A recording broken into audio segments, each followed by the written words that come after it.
In today's video, I'm going to teach you how to set up a Google form specifically designed for collecting student names, class, and section information efficiently and conveniently.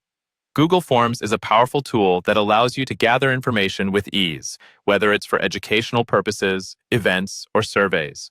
Now, let's dive right into the process to get you started on creating your customized Google form. To begin with, open your preferred browser and navigate to Google Forms. You can do this by typing Google Forms into the search bar, or if you prefer, access it directly from Google's homepage via the Apps button in the upper right corner of the screen and selecting Forms. Once you're there, click on the blank form option to start a new form from scratch. First up, let's give your form a title. Click on the text that says Untitled Form at the top of the page and type in a name that clearly defines the purpose of your form, such as Student Information Collection. This helps everyone understand what the form is about at first glance.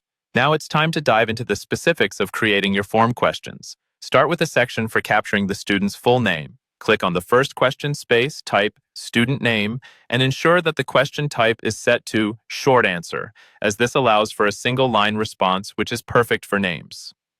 Don't forget to toggle on the required option. This action mandates that anyone filling out the form has to provide this information before they can submit it. Next, let's add a section for the student's class. Click the plus button on the side to add a new question. Enter class as your question text, and again opt for short answer. This works well for brief inputs like class numbers or letters such as 5B or 10C.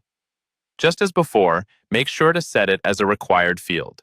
When it comes to designating the section of the class, you'll want to simplify things for whoever is filling out the form by using a multiple choice option.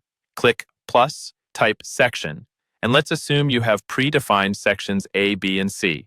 Input these options accordingly. This not only ensures consistency in responses, but also speeds up the process for those participating in your form. Lastly, it's a good idea to review your form. Double-check for any errors in your questions or input types, and don't hesitate to tweak the layout for clarity.